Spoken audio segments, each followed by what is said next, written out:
Hello दोस्तों, welcome to otaku updates. तो गर्मी का मौसम खत्म होने वाला है और इस साल इतनी खतरनाक एनिमे रिलीज हुई है कि उनको देखकर जैसे स्वाद ही आ गया। एंड ये सारी एनिमे 2024 की टॉप 10 बेस्ट एनिमे हैं। तो अगर कोई एनिमे मैंने मिस कर दी हो तो कमेंट सेक्शन में मुझे ज़रूर बताना। ये सारी एनिमे इतनी ज़्यादा माइंड ब्लोइंग होने वाली है क्योंकि इनकी एनिमेशन, फाइट्स, प्लॉट्स, कैरेक्टर सारी गॉड लेवल है। तो वीडियो को लास्ट तक देखना क्योंकि तुम्हें इस वीडियो में बहुत ज़्यादा मज़ा आने वाला है। और उससे पहले अगर तुमने चैनल में नए हो तो यार चैनल को सब्सक्राइब कर दो, क्योंकि यार वो सब्सक्राइब का बटन दबाने से मुझे एक नया रीज़न मिल जाएगा नई वीडियो बनाने का।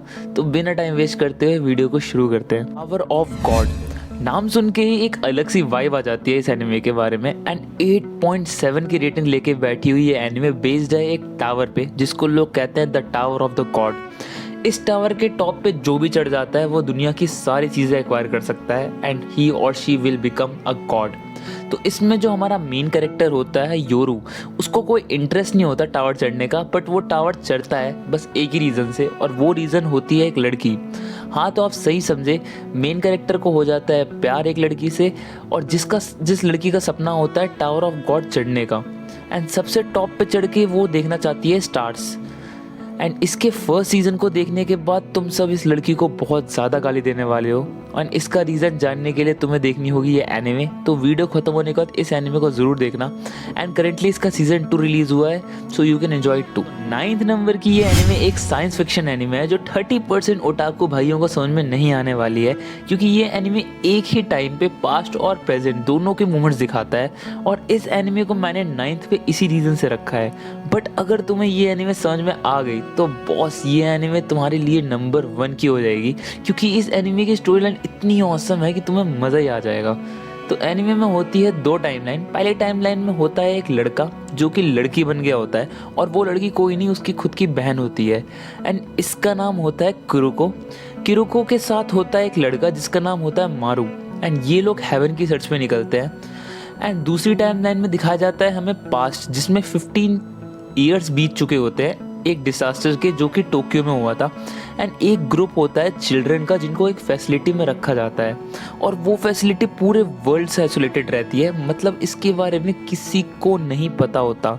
हाँ, ये एनीमे थोड़ी सी डार्लिंग इन द फ्रैंक्स की वाइब दे रही है, बट इस कहानी में एक ट्विस्ट आता है जब उसी फैसिलिटी में पढ़ रही एक लड़की को जिसका नाम होता है टोक्यो, उसको एक मैसेज आता है जिसमें लिखा होता है do you want to go outside.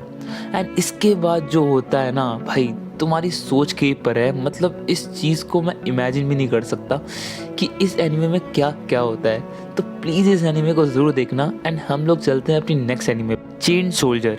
ये एनिमे 2024 की one of the best anime है। And if you want to see some waifus तो इस एनिमे का अनसेंसर्ड वर्जन ज़रूर देखना जो कि अवेलेबल है। इस एनिमे की एनिमेशन एंड ग्राफिक इतने ज़्यादा खतरनाक है कि तुम्हें पहले एपिसोड से ही इस एनिमे के एडिक्ट हो जाओगे। एंड इस एडिक्शन का 80% कंट्रीब्यूट करती है एनिमे की वाइफूज। तो बेसिकली इस एनिमे में एक डायमेंशन होता है जिसका नाम होता है माटो। एंड इस डायमेंशन को रूल करती है वुमेन जिसके पास यूनिक एबिलिटी होती है। तो इस एनिमे का मेन कैरेक्टर जिसका नाम होता है यूकी गलती से चला जाता है माटो डायमेंशन में, और वहाँ की डिफेंस फोर्स की 7th स्क्वाड की कमांडर बना लेती है यूकी को सर्वेंट। ये डिफेंस फोर्स बनाया जाता है मॉन्स्टर्स को मारने के लिए जो कि माटो पे कब्जा करना चाहते हैं। एंड यूकी के पास ऑल्सो एक एबिलिटी होती है जिसकी वजह से वो बन जाता है एक बहुत ही पावरफुल मॉन्स्टर। बट उस मॉन्स्टर को एक्टिवेट करने के लिए ये की होती है 7th स्क्वाड की कमांडर। तो ये दोनों मिलके माटो को कैसे प्रोटेक्ट करते हैं उसके लिए जाके देखिए chain soldier. And I promise you waifu lovers कि भाई तुम लोग इस एनिमे को देख के बिल्कुल भी बोर नहीं होने वाले हो। इस एनिमे का नाम देख के तुम्हें थोड़ा तो समझ आ गया होगा कि ये एनिमे किस पे बेस्ड है, बट इसके साथ तुम्हें ये भी बता दूं कि you all will be going to watch the most darkest action anime ever, because इस एनिमे में जितना खून खराबा करा गया है उतना शायद नारुतो की पूरी सीरीज में नहीं हुआ है आज तक। And you all gonna love this anime because इसका मेन कैरेक्टर बहुत ही ज़्यादा बैड एस है।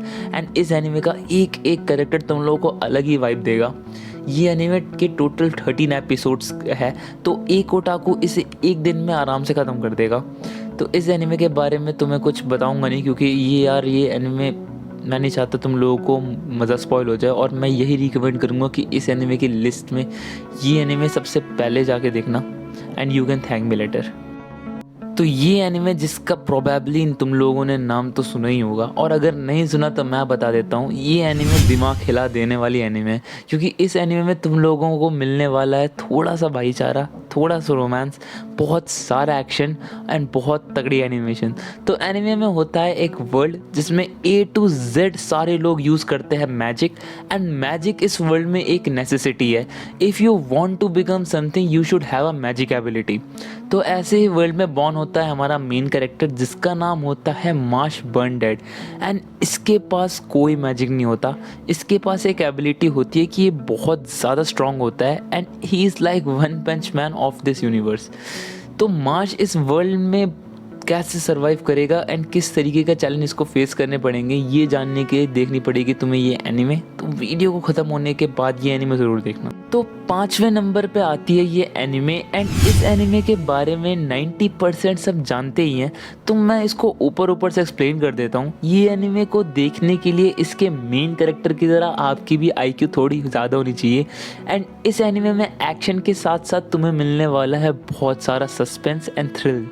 तो इस एनिमे के स्टार्टिंग में होता है एक स्कूल जिसमें आते हैं बहुत ही ज़्यादा इंटेलिजेंट बच्चे, बट इन बच्चों में होता है एक लड़का जो कि इंटेलिजेंस के मामले में इन सब का बाप होता है, एंड जिस क्लास में ये बच्चा होता है उस क्लास को D रैंक करा जाता है, जो कि सबसे लोएस्ट रैंक होती है उस स्कूल में।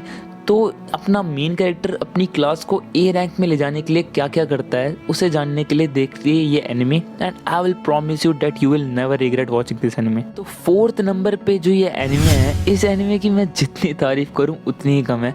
If you want to watch some peaceful stuff so this anime is for you. तो इस एनिमे को 4th प्लेस पे रखने का रीज़न इसकी story line, graphics, visual, characters सभी हैं, मतलब it is a perfect anime for you. अगर इस एनिमे का डिटेल रिव्यू देखना है तो मैंने एक सेपरेट वीडियो बनाई है जिसमें इस एनिमे के बारे में मैंने डिटेल में बताया हुआ है, तो after watching this video you can watch that video as well. तो भाइयों अब आगे हम लोग मेन कोर्स पे हैं, तो we will talk about our top 3 best anime जिसने इंटरनेट में मचा के रख दी है 2024 में, एंड ये 3 एनिमे तो मस्ट वॉच एनिमे है। तो आगे बढ़ने से पहले अगर चैनल को सब्सक्राइब नहीं किया तो कर दो यार। तो 3rd नंबर पे आती है काइजू नंबर 8। इस एनिमे के बारे में मैं अपनी पिछली वीडियो में बात कर चुका हूँ, बट ये एनिमे इतनी ज़्यादा अच्छी है कि मैं चाहूँ तो इस एनिमे के बारे में अपनी सारी वीडियो में बात करूँ। तो इस एनिमे के बारे में तुम्हें बता दूँ कि इसमें होता है एक वर्ल्ड जिसमें रेगुलर अटैक्स होते रहते हैं by some very big monsters जिनको ये लोग कहते हैं काइजू, एंड इन काइजू से लड़ने के लिए बनाया जाता है एक ऑर्गेनाइजेशन जिसका नाम होता है the Japan anti defence force, जिसमें हमारा मेन कैरेक्टर बहुत सालों से जाने के लिए ट्राई कर रहा है, but because of its poor academic skills उसका रिक्रूटमेंट नहीं होता। तो इस एनिमे को कुछ ऐसा होता है कि हमारा मेन कैरेक्टर हिबिनो काफ्का बन जाता है एक ह्यूमनॉइड काइजू जो कि बहुत ज़्यादा पावरफुल होता है, एंड इसी टाइम पे उसका जापान डिफेंस फोर्स में भी सिलेक्शन हो जाता है। तो हिबिनो काफ्का इन दोनों चीज़ों को कैसे मैनेज करता है उसको जानने के लिए देखिए काइजू नंबर 8। दोस्तों ये जो एनिमे है ना, इसकी मानवा ने इंटरनेट पे भौकाल मचा दिया था। तो अगर इसकी मानवा ही इतनी ज़्यादा बढ़िया है तो सोचो एनिमे किस लेवल की होगी। तो हाँ, मैं बात कर रहा हूँ सोलो लेवलिंग की। इस एनिमे का कॉन्सेप्ट बाकी सारी एनिमे से बहुत ज़्यादा अलग है। तो इस एनिमे में होता है कि अर्थ के हर कोने में अचानक से बहुत सारे गेट्स खुलने लगते हैं, एंड इन गेट्स में होते हैं बहुत ही खतरनाक मॉन्स्टर्स। तो इन मॉन्स्टर्स को मारने के लिए स्पेशल टाइप के लोग होते हैं जिनको हंटर्स कहते हैं। हमारा कैरेक्टर संग जिंग वो भी एक हंटर होता है, बट वो सबसे वीकेस्ट हंटर होता है पूरे वर्ल्ड में, एंड क्योंकि उसका एक गॉब्लिन भी नहीं मारा जाता जो कि सबसे वीकेस्ट मॉन्स्टर होता है। तो सीरीज़ में कुछ इवेंट्स होते हैं जिससे हमारा मेन कैरेक्टर की लाइफ में बहुत सारे चेंजेस आ जाते हैं।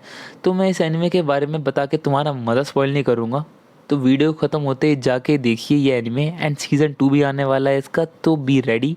एंड अगर इसका सीज़न 1 देखने के बाद तुमसे रहा ना जाए आगे क्या होने वाला है, तो you can also read it's मानवा, क्योंकि मैंने तो पूरी पढ़ लिया। तो भाई पहले नंबर पे जो एनिमे मैंने रखी है, इसकी हाइप बस इंडिया या जापान में नहीं पूरे वर्ल्ड में इसके चर्चे हैं, एंड ये एक 2024 की सबसे ट्रेंडिंग एनिमे है, एंड इसमें एक कैरेक्टर है जो सारी लड़कियों का क्रश बने घूम रहा है।